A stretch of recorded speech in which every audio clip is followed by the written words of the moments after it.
whole thing was a fake. Decide for yourself as we explore the evidence. The Eagle has landed. Analyze official government photos. What a ride, what a ride. Examine the films. The flag flaps on the moon where there's no atmosphere. And hear the testimony of one former astronaut who's not afraid to speak his mind. NASA could have covered it up. Could the government have orchestrated the deception of the century? NASA could have pulled off the greatest hoax of all time. You be the judge. On Conspiracy Theory, did we land on the moon?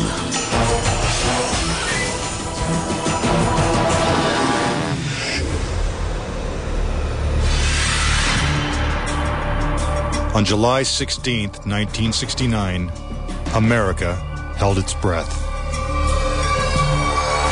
10, 9, ignition sequence start. 6, 2, 1, 0. All engine running. Liftoff. We have a liftoff.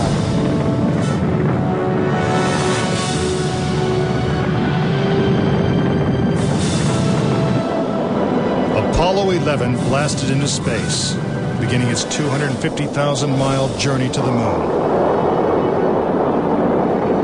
During their 8-day voyage, the Apollo 11 astronauts saw spectacular views of the Earth, floated in a weightless environment, and supposedly went where no man had gone before. Guys looking good, down a half.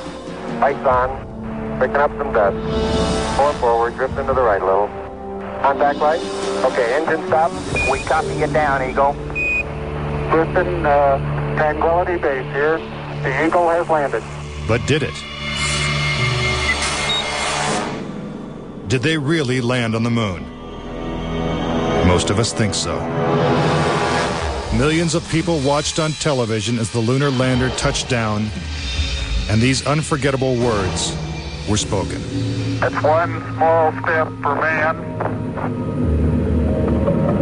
one giant leap for mankind. But even today, there are those who claim that believing in man's one small step requires one giant leap of faith. Bill Casing was an analyst and engineer at Rocketdyne, the company that designed the Apollo rockets. There were many problems that evolved during the 60s that led people to believe that we're never going to make it to the moon.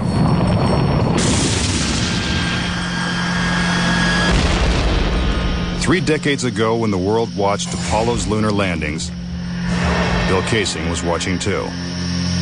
But what he saw on television, combined with his experiences at Rocketdyne, made him a skeptic.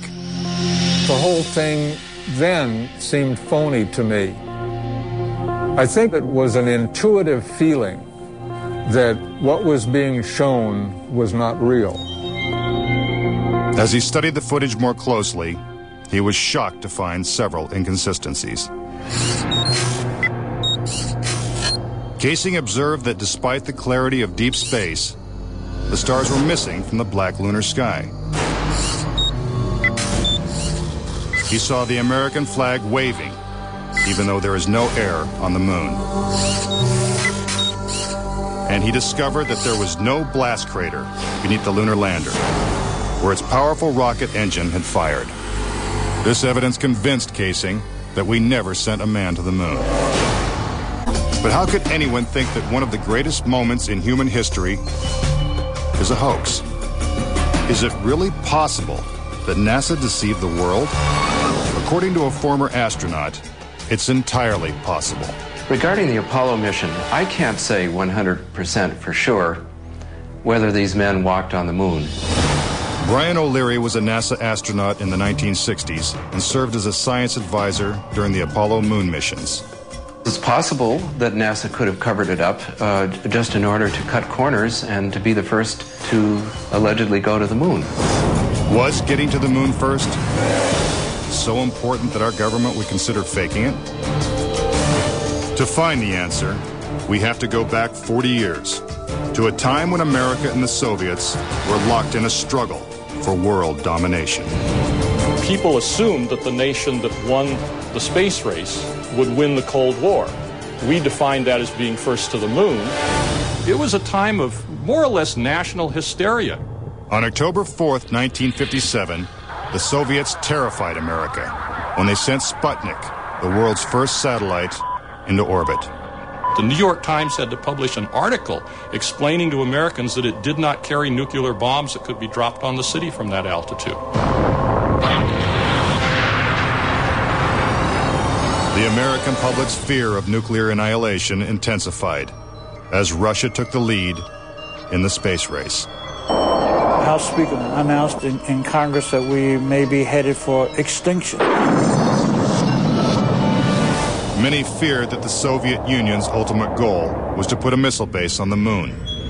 Meanwhile, America's space program was having difficulty even getting off the ground. The chances of getting to the moon and returning safely to Earth were something like 0.0017%. In other words, virtually an impossibility. What actually happened in my mind is that during the 60s, they said, if you can't make it, fake it. But if the Apollo missions were fake, how was this monumental hoax accomplished? According to Casing, the launch of Apollo's Saturn V rocket was real. It just never sent astronauts to the moon. The astronauts were launched with the Saturn V. Then, in order to account for their disappearance, they simply orbited the Earth for 8 days. And in the interim, they showed these fake pictures of the astronauts on the moon. But on the 8th day, the command capsule separated from the vehicle and descended to Earth, as of course was shown in films.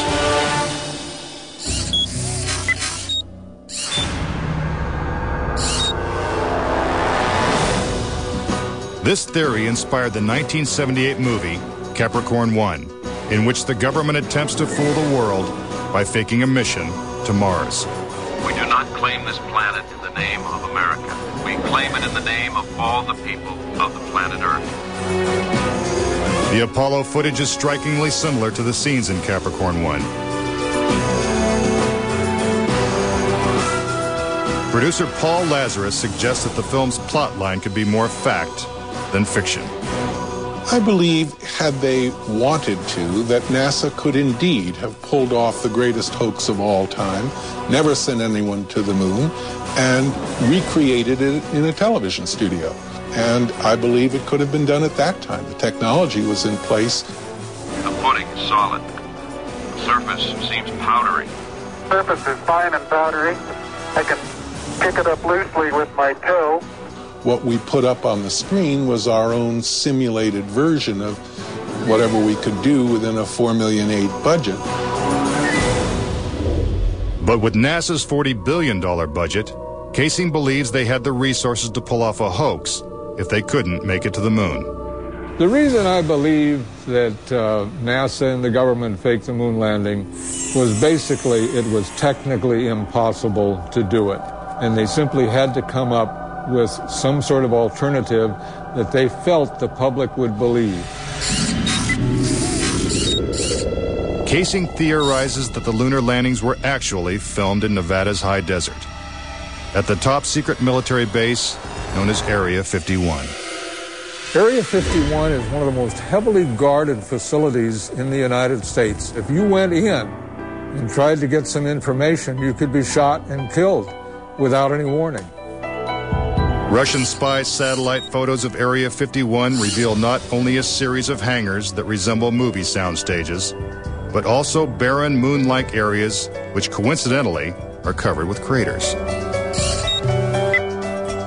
Compare this photo of a lunar crater allegedly taken from the moon's orbit by Apollo 10 with this satellite photo of a crater at Area 51. Even astronauts acknowledge the similarity of the terrain. It has a stark beauty all its own. It's like much of the high desert of United States.